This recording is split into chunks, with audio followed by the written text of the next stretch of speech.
the most admirable chasers you could possibly wish to see. Hello and a huge warm welcome. This is the Racehour Weekend Preview, the show where I, your host Tom Lee, help shine a light together with a panel of veritable horse racing aficionados on what's going to come up on the box this weekend in the noble sport of racing. We have got a true trio of experts to try and shine a little bit of illumination on what might unravel this Saturday afternoon on your TV. They are, without further ado, we've got 30 minutes to chew the fat with these three fine men. They are, come in, Joe Norris of Get Your Tips Out. Oh dear lads, good to be back on. Looking forward to this weekend. Obviously, all roads to Cheltenham now. But I think we've still got some quite good action this weekend, and I've tried to sort of dig out a couple of big prices for a change. That's the way we like it. Also on the line, for the first time in around about 12 months, the genesis, the creator, the founder, the brains behind champ.ie. A warm welcome back, Barry Doyle. Thank you very much, Tom. Big follower, of course, of the show, and thanks very much to Dermot and Darren and the lads and yourself, Tom, for having us on again. And Joe, the Dublin Racing Festival was absolutely super, and lots of clues, I suppose, with a view to head to Cheltenham. I think Willie Mullins has probably ended all discussion, hasn't he, Tom, of the when it comes to the novice hurdle department, 2 miles, 2 mile 5. I think those two novices could be very, very special. Well, more of that later, because you mentioned Darren and the lads. Who is this mysterious Darren you speak of? It's this man, a long-term panellist, a man who, when it comes to the Racehour Weekend Preview, truly an old morning line joke for you, he stays longer than the mother-in-law. He is Disco Darren Hughes. How are we, lads? Yeah, I'm actually recovering from the DRF myself. I've got a bit of Dublin Racing Festivalitis at the moment, so I'm sure I'm not the only one with that going around. But fabulous weekend, and this weekend won't be quite as good, but still plenty of Cheltenham clues to be had at this time of year, so looking forward to it. Or so we thought, because on the TV this Saturday afternoon, we've got 3 from Warwick, we've got 4 from Newbury. So let's dive straight in, because kicking off the TV action, at least as far as our preview is concerned, is Warwick's 205, a race historically I absolutely adore. I think it's got a very special place in the calendar. No hanging about over the big fences, left-handed at Warwick. The minimum 2 miles the journey for the Grade 2 Kingmaker novices chase. Where, Joe Norris, L'Eau du Sud, is it as simple as turning up at one of his local venues and collecting the sterling, or a novice chaser who, yes, he's a perfect 3 from 3 over the fences, but take note, and I will provide reference, on his debut at Stratford, a significant blunder. You can forgive any novice that. More recently in the Henry VIII, mistakes at the penultimate fence, mistake at the last. Do you want to be taking the short prices about this obviously talented novice? Or in a tiny field, is there any plausible alternative? 205 Warwick. Yeah, so I just think he's too short in this. 1 to 4 doesn't do anything for me at all. I mean, you've got Rhubarb in here for Paul Nicholls. Now, the Yard are in much better form now. They obviously had a really poor January. I'm pretty sure he gives them the flu jabs in January, but I think they've been struggling for form for a while, to be honest. But February stats, they've had 19 runners, they've had 7 place and 4 winners, so it is picking up. Now, Rhubarb was the best of these over hurdles, rated 150, obviously won 2 elite hurdles. L'Eau du Sud was only rated 138. Now, this is all going to come down to if Rhubarb goes off the front, which he should. If he gets a soft lead and he gets jumping, I do think 4 to 1 is probably a bit big. And, I know he fell on Chase debut behind Sagino and Ballyman, but obviously they're 2 top notches. I doubt he'll go to Cheltenham, so, this is his big race. Whereas L'Eau du Sud's got to have the Arkle in mind. L'Eau du Sud has impressed me, but, I don't think he's really been tested yet. He won that nothing race at Stratford on Chase debut, made all. Cheltenham, he beat Western Zephyr, who has been beat at Ascot, finished 3rd in a 4-runner race. Obviously beat Touch Me Not and Down Memory Lane, but they've both been beaten since. So I think the form hasn't worked out as well as we sort of thought it would do at the time. I just think the price is too short, so I'm happy to put Rhubarb up.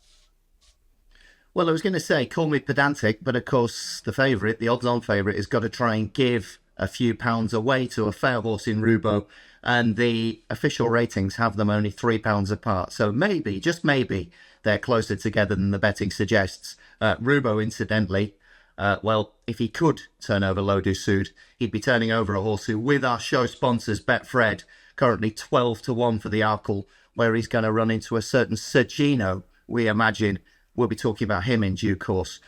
Barry, first up for you, the 240 at Warwick, 2 miles and 5 furlongs is the journey for this all-female affair, the listed mares hurdle. What do we make of this? Yeah, I think it's a really good bit of placement for Willie Mullins. Without Gala, obviously Marceau. I mean, I don't think she really has aspirations of the mares hurdle at the Cheltenham Festival. I'm not sure if she's quite up to that level, Tom.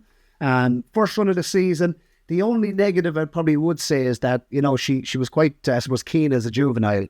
And, you know, she can be quite, I suppose, buzzy when she's fresh. Her record fresh is 0 from 2, I suppose, when she's been off the track 200 plus days.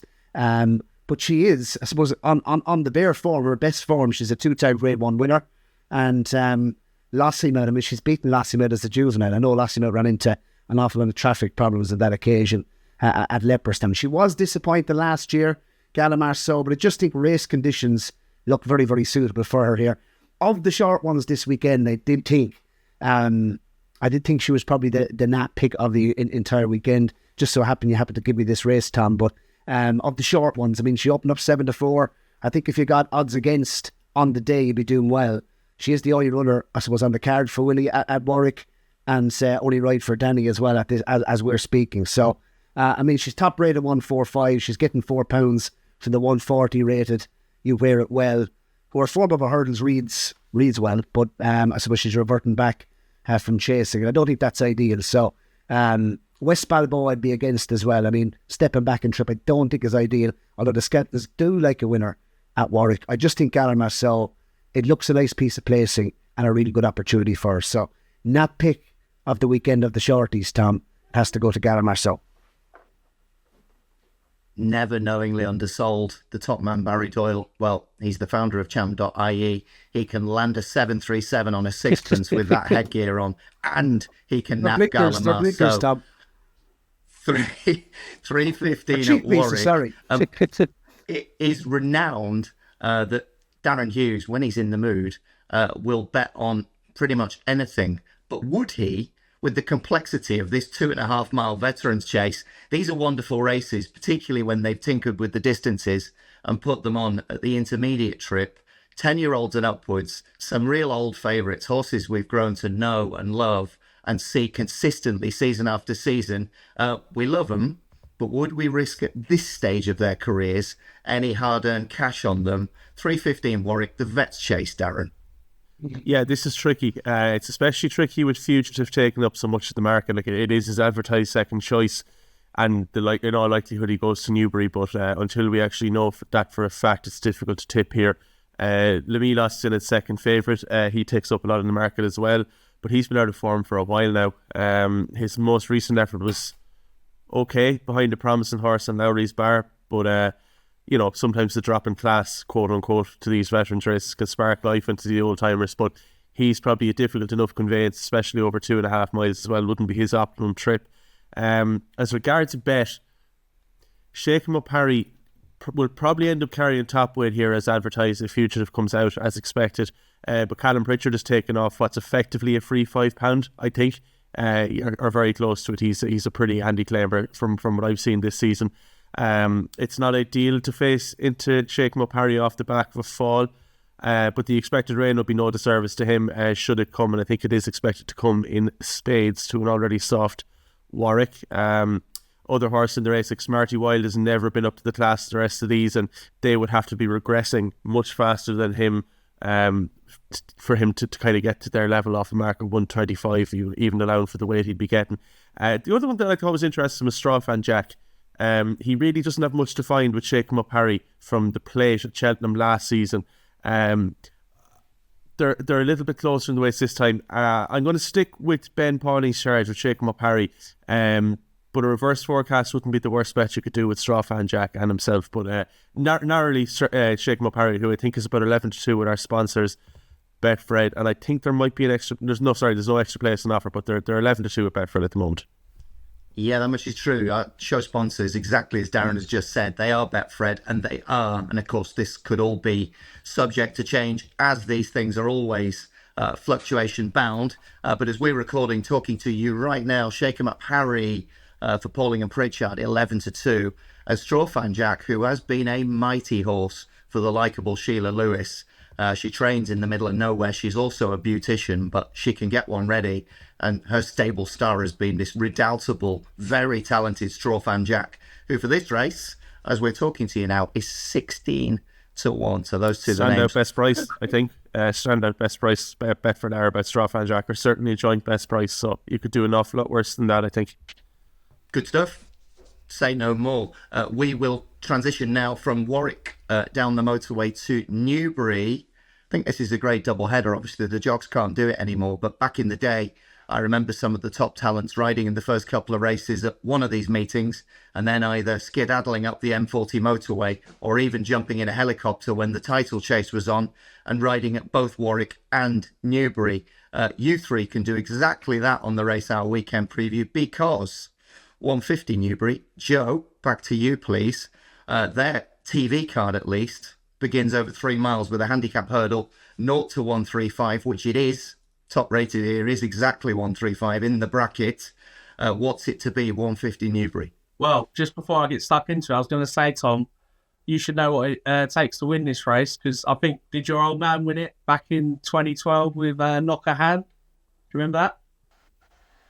Do you know what? I can't remember what happened this morning, Joe, but it's entirely possible that he used to love. We've had great success. What I will say is that this day at Newbury down the years, 2016, one of the feature races, the 3 o'clock that we're going to discuss, the great Top Gamble, who is still charging about the place at the age of 17 now, minding the young ones. Top Gamble won on this card in 2016, so it might very well be that another of the old favourites, Knock a Hand, did pop up here. But yeah, it's a day where we've had a bit of success, so fond memories. Yeah, definitely. Yeah, so let's get stuck into it then. So I'm taking the chance on one at a massive price in here, the 4/6s. It's around sort of 20-1 with Betfred. Now, this horse, they went chasing at Kempton, got pulled up, didn't work out there at all, but then ran much better at Weatherby. I thought at Weatherby actually had them all in trouble, and then absolutely walked into one unseeded. So they've come back over hurdles here. Now, I think this horse, it can jump really well. I think this test will suit it. I think the mark it's got is definitely within reach. Looking back through the years, 6 of the last 7 are rated 130 or higher, which actually rules out about half the field. Emerton won it last year, carrying nearly 12 stone. So I think you want to be higher up in the weights.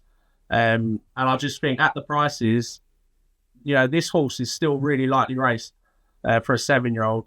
And, I think this horse could even improve again. So I think 20-1 is just way too big. The dangers I've got written down, obviously up for parole, won nicely last time, has improved since going up in trip. It does look a strong stayer.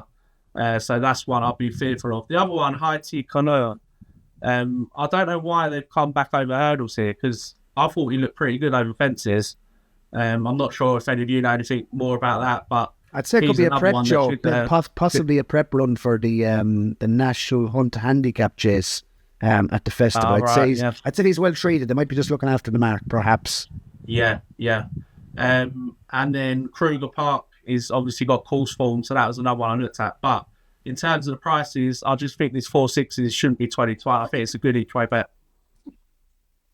Well, the 4/6s currently with our sponsors who have the extra place concession, 16-1 each way. So 4 places on the race, certainly on their site. I am looking at this instant.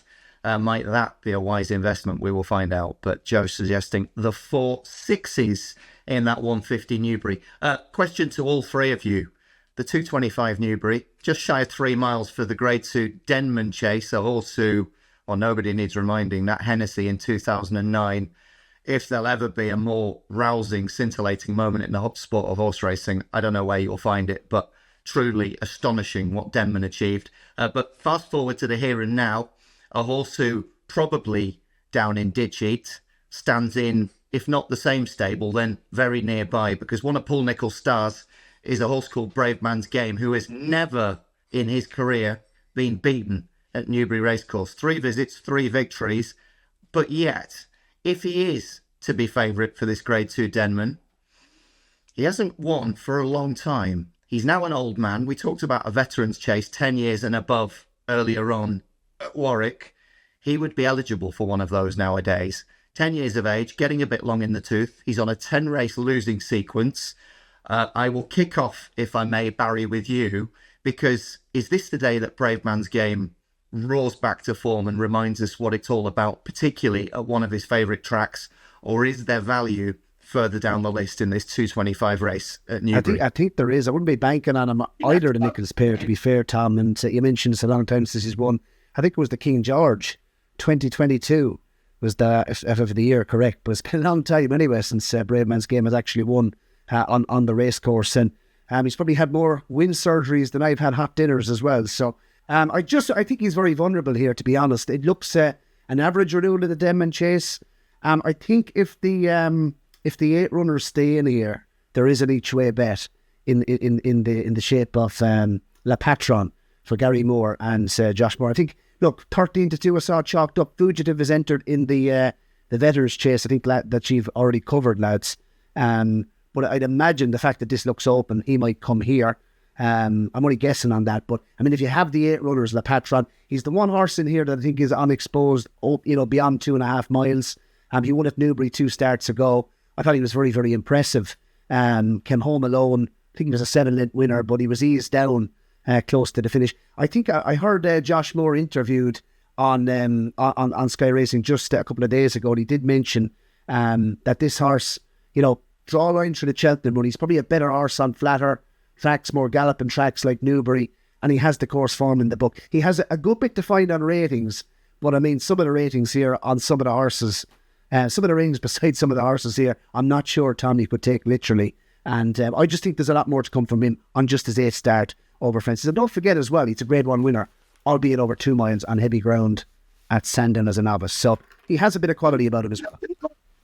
Well, I'm only the dummy that asks the questions, but I will say that Le Patron, for my 50 pence, was a horse who might very well yet improve. And let's not also forget, Darren, that of these projected 8 runners, 4 of them are in the veteran stage, 10 or older. How does that influence your thinking?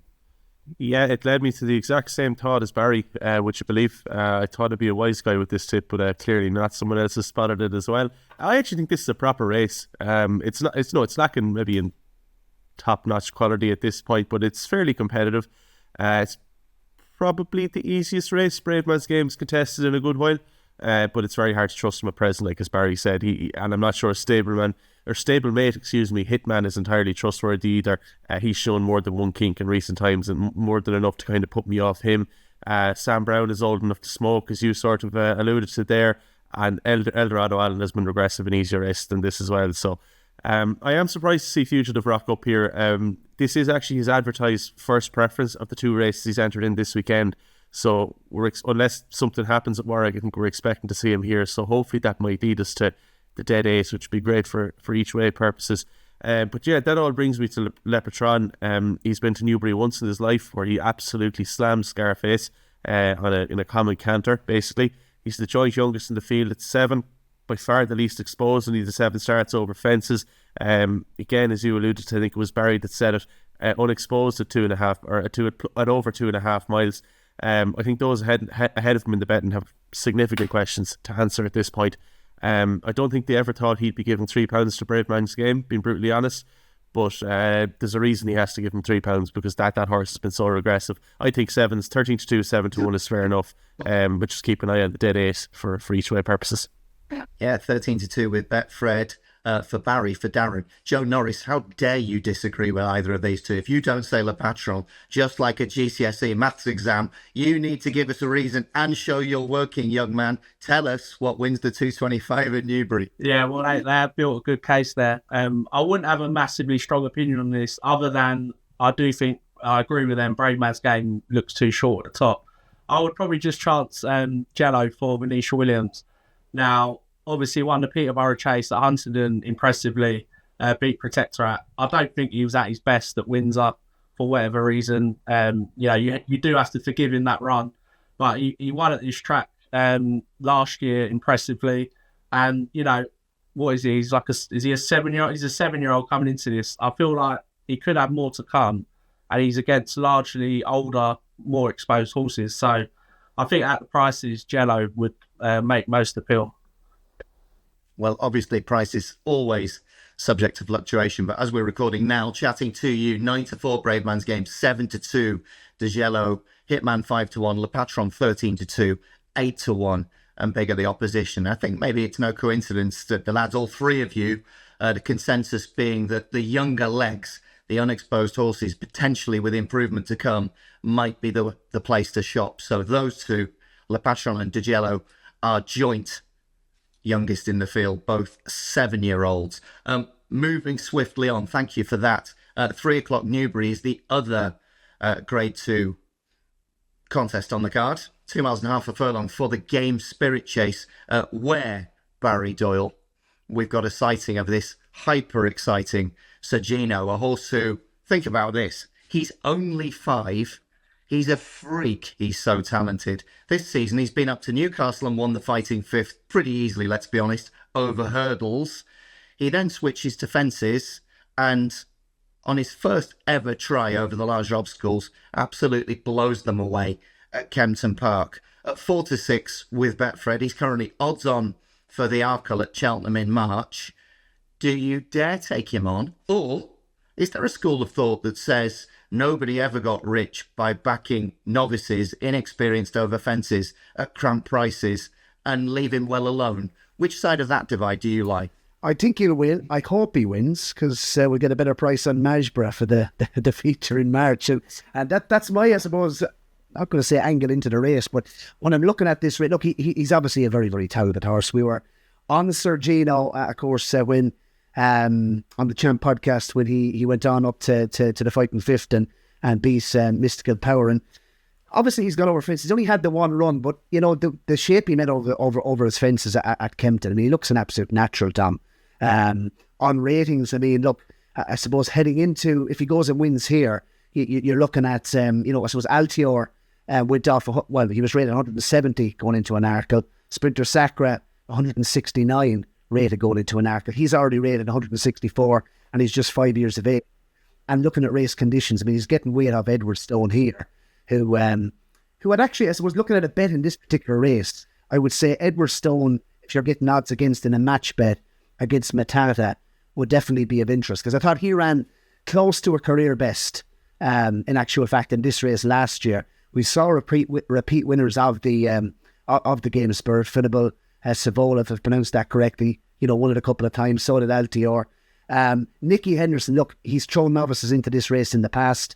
Altior, Splinter Sacra, they've gone and done the business. I think it's straightforward. I think Sergino will win, barring an accident. He looks a natural over his fences. But in terms of a bet for this race, Edward Stone, odds against, if you were getting 6-4, maybe than a match bet against Matata, who I think could be maybe better on sharper tracks. I'm not entirely sure that Matata will finish ahead of Edward Stone.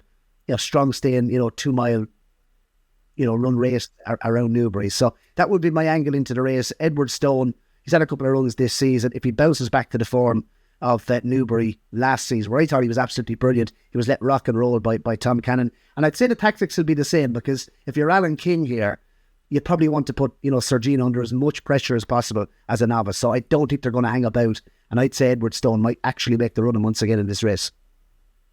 It's fascinating insight, you have to say, because Edward Stone, now 11 years of age, trying to give £6 to the 4 years younger Matata, who, in his new job as retained rider to Mynheer Swade, has JJ Slevin on his back, set up to be a good clash within a clash. So great insight. Barry, thank you very much. But Sergino, is he going to blow them away just like he did last time out at Kempton? This time around, second time over fences, the Game Spirit Chase. Whatever we watch, surely there'll never be a better renewal than in 2016. Moving swiftly on. 3:35 Newbury is, well, I'm excited by this. And again, just like with the 225, I'm going to ask all three of you, Darren, to kick us off about what is now the William Hill handicap hurdle, but 2.5 miles a furlong, a mega valuable 18 strong field for what's been when I was young, it was the Tote Gold Trophy, but it's been loads of iterations. What it is a really, really difficult to try and unravel handicap hurdle for a big pot. They're all there, all the big brigades. You've got Secret Squirrel. Jeez, that's not easy to say early in the morning. This fella who was very slick at Windsor, trained by a man, Hughie Morrison, who, of course, we're much more used to seeing winning good pots on the flat, but he's got a good one over timber here. So the Squirrel for Morrison. You've got, I thought eye-catching was Navajo Indy, equipped with the first-time cheek pieces. And the other one, Washington. How often do you see this? British trainer goes to Ireland, runs horse in handicap, wins with ears pricked, laughing at them. The handicapper, unfortunately for Harry Darren, wasn't asleep. Washington, up £12, is going to make it somewhat harder. But he is on a hat-trick, and he's obviously very talented. And that's just 3 of the 18 runners. Darren, lead us in here. What to make of this 335? Surely there must be generous each-way value about our Ranger horses. Yeah, there sure is. I'm probably one of Secret Squirrel's biggest fans. It's hard to get stuck into him here, like 4-1. Like, they really haven't missed him. It was obviously very impressive at Windsor. I thought he won a lot easier than the winning distance suggested as well that day. Like, he was kind of just shaken up by Nico de Boinville. His claims are pretty clear here, especially with up to 5 places on offer. I wouldn't put anyone off back in the Jolly here. With that said, I am going to look elsewhere for my own selection. There's an unusual dearth of Irish raiders here to either fancy or to help make the market. Usually there's something from across the Irish Sea that would give you a pointer, but not this year. But yeah, the aforementioned Washington, I think he's improved lots from moving to Harry Durham, and he'd be a timely winner given that Jar's pre-Christmas issues. They've roared back into form in the last couple of weeks, thank God. And I think this lightly raced 9-year-old can strike here. He was very impressive in Ireland before Christmas, as you rightly mentioned, Tom. That form has been franked since, and Ascari has won, who he pretty much slammed at Ferryhouse the first week of December. Travels really, really strongly through his races, Washington does, which is a prerequisite for success in these competitive handicap hurdles. And it's hard to say he's improving at 9 years of age. I think he has enough upside at the prices. I think he's 9 or 10-1 there with our sponsors, Betfred. So Washington for me in the William Hill handicap hurdle. Washington, lovely stuff, who currently is a 10-1 shot, which will do very nicely with the big field there. Sponsors online are 50 odds, 5 places. Joe, how do you assess this? Because certainly we're not short on options. No, I'm going to side with Navajo Indy to reverse the form. Now, I think the first time cheek pieces is a good move. You know, if you watch back that Windsor run, jumped really sloppy at the first flight, just took a bit of time to warm up, was actually detached early on in that race by about 5 lengths, probably about 15 lengths off the lead. Didn't really travel that well, you know, for whatever reason, got caught wide, jumped a bit left and still managed to come home well, only got beat 3 lengths. So if the cheek pieces sharpen him up, you know, he's won 2 from 3 at this track. The only time he got beaten here was to Be Aware, who is a horse that I rate for the Skeltons. And yeah, I think he looks a good price, 6-1 to reverse that form. The danger that I had down at a bigger price was Fiercely Proud for Ben Pauling. Now, he was given a really quiet ride in the Greatwood, held up, couldn't really get involved, but reversed that form with Be Aware to win at Ascot, showed really good attitude that day, and beat Cabral de Maffan, who was only 2 lengths behind Secret Squirrel at Windsor, so that form ties in. So I think he's around sort of 10-1, so he looks a bit overpriced, but Navajo Indy, I think, is a good bet to reverse the form. Navajo Indy, 11-2 each way currently with our sponsors for Joe. Barry, have your say on this 335 Newbury. It's complex, it's tricky, but I don't doubt you've got something locked and loaded. But they're going to go like the absolute clappers here, Tom. And what do you need for a race like this? You need a horse that's going to be able to travel throughout a race, you know, and they're obviously going to go very, very fast, but you're also going to need a horse, I think, a strong staying 2-milers, particularly good record in the race. I mean, look, Aucan Risk, Glory and Fortune, Pick Dory, Kalashnikov, Bally Andy, that's just over the last 10 years.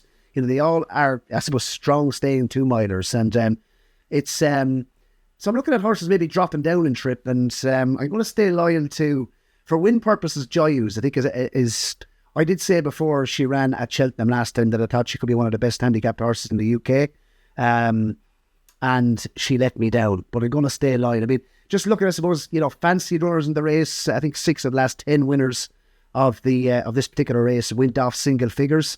Joy Hughes is going to get a real strong pace to aim at here. I think she'll be absolutely fine lying up with the pace early. She's only having her second run in a handicap, her third run of the season. And I suppose Nikki and JP, I mean, my Tenter Yours won the race back in 2013. Darren, I thought, was going to win in 2012 when he came down in Berwick Lord, was in the race last year, won the race last year, and is keeping the weight down this year nicely for Joy Hughes, who carries just 10 stone 7. So I know she went up 4 pounds without winning last time, but I just don't think maybe the race was run to suit at Cheltenham. I think stepping back and trip is interesting, and the ground conditions should be fine. So I think, look, she was 7-1 last night. She's been backed into 5-1. I see her going off close to favourite, if not going off favourite. If the likes of Mirabad in here for the good doctor, he'll go off like the clappers. Plenty of pace in the race early. Favour and Fortune. If there was to be one at a bigger price, maybe that I'd give a squeak to. I think Favour and Fortune on his second run of the season for Alan King. I mean, he did finish 5th, I think, in the Supreme Novices Hurdle. Ran well, obviously, at Ayr at the back end of last season when winning the Scottish Champion. So he has a bit of class about him. He's plenty of weight, but he's 9-1. I think if you shop around, there's 11-1 in places. He could be one at double figures. But for me, win purposes, Joy Hughes, definitely the pick. And I think she'll go off Fav. Fantastic. Bold prediction. Currently 5-1. Currently 4-1. Secret Squirrel, who helps if you can say the creature's name, let alone back it to win an 18-runner handicap. Right, gentlemen. Excellent. We've covered a lot of ground. What we haven't covered on the Racehour weekend preview is your naps. Follow us on Twitter, incidentally, on X, whatever you want to call it, at @_Racehour. But thanks as ever. Thank you to Betfred and to Gambling.com, our sponsors, who enable us to bring you this show. We sign off in customary fashion with the strongest bet of the weekend. Joe, you've hinted at a couple, but if you could only back one, what's it going to be this Saturday afternoon? I'm going to come away from the ITV action, if I'm allowed. Am I allowed to? Go ahead. Yeah. Shoot. I'm going to head to you top to top in the 248. Hunter Legend is going up to 3 miles. I've been waiting for this horse. I put this horse up at Aintree on reappearance on this podcast, and it ran an absolute shocker. And then since then, it finished second at Wincanton and then won twice at Leicester. Now, he looks all about stamina to me. He's going up to 3 miles. I think he'll love it. He's 3-1. That'll be my nap of the weekend. Leeds United's biggest fan, Wayne Ormston from Leeds, sent me a text first thing this morning at some ungodly hour saying, I am going to Utoxeter tomorrow, find me a winner. You've just done that. Wayne, if you're watching, 248 Utox, Hunter Legend, lots of love from Joe Norris. Next up, Barry Doyle. We've waited a year to get you back on the show. You won't leave us without a winner. I think you're going to say Gala Marceau because you gave us such a good warm mention in that 240 Warwick. Or have you got something else? Well, look, you won't get rich backing her, so I'm not going to put her in as the podcast snap. But I think she'll take a lot of beating. But can't believe I'm doing it. I go to the listed bumper, which I believe, at Newbury on Saturday afternoon. Not too often I nap a horse in a bumper. Excuse me, Tom. But the horse is Sober Glory for Philip Hobbs and Johnson White. Absolutely flying it at the moment. And we had Michal Nolan just on the Jam podcast this week. And he was very, very complimentary about this horse's chances heading into the weekend. Look, 22% strike rate, the stable. Sober Glory, what did he do? He won a point-to-point for the Cormac Doyle stable. He's 2 from 2 in bumpers. And I like the experience he has coming into a race like this. I thought the Active Innocence was trained by Gerard O'Loughlin in Ireland. The form doesn't look too hectic. That was third in a bumper behind Samanzarak at the Punchestown Festival. And it's having its first run for Paul Nichols. Baron Noir did win last time. We haven't seen it for 68 days. Sober Glory, I think it could be a potential star for the future star for the Philip Hobbs team. And as I said, he has had the experience. It was very impressive at Exeter last time, and the point-to-point form is working out well. So, would you believe it, Tom? You're getting 11-2 on Sober Glory. I wouldn't be surprised if this is backed in once again to favouritism because Active Innocence, I'm not entirely sure if it's a star. potential star, a future star, Sober Glory, to a current star, Darren Hughes. Last word to you, my friend. Yeah, it would be remiss of me not to mention I actually have a runner tomorrow in Naas myself. He's not a betting prospect, I wouldn't think. It's his first run of the year. The Truant runs at 3:05, so just to wish him well. Ben Kennedy rides for my good friend Paul Flynn, trains the horse for us, so no prices as yet, but as I said, he's likely to just need the run. It's his first run for 5 months, so best of luck obviously to all involved there, myself Tremendous. included. Yeah, good luck. But as regards a nap, I'm going to stick with Lepatron in the 225 in Newbury. I thought Barry was going to get in ahead of me and rob him off me, but yeah, I just think that race is absolutely shaping up for an improver to take it. Very much respect Joe's opinion on Jello. It was a hard fought thing between the two to side with Lepatron over him, but I just think 13-2 there is pretty enormous, like for a horse that, as I said, he looks to be on the up, and he's on the up every bit as quick as the ones ahead of him, are coming down. So Lepatron will do for me as that 13-2. Yes, indeed. I like the look of Lepatron as well. Although, and I mean this with absolute respect, because she is one of the all-time great trainers. If anybody can wreck the party, it's Venetia Williams with DeGello, so she probably will. It's very nearly time for us to wrap it up. I've been your host, Tom Lee, from Joe, from Barry, from Darren, and from all the team behind the scenes at the Racehour Weekend Preview. Cameron, who helped stitch it all together for us. Thanks for being with us. Thanks for watching. We recap, just in case. Joe, Hunter Legend, 248 Utox. Barry, Sober Glory in the 445 at Newbury. And Darren, Le Patron in the 225 at Newbury. If those three win, it will be party time. Either way, we'll be back this time next week. See you then. Relentless, remorseless, and pounding Cordon Star into submission.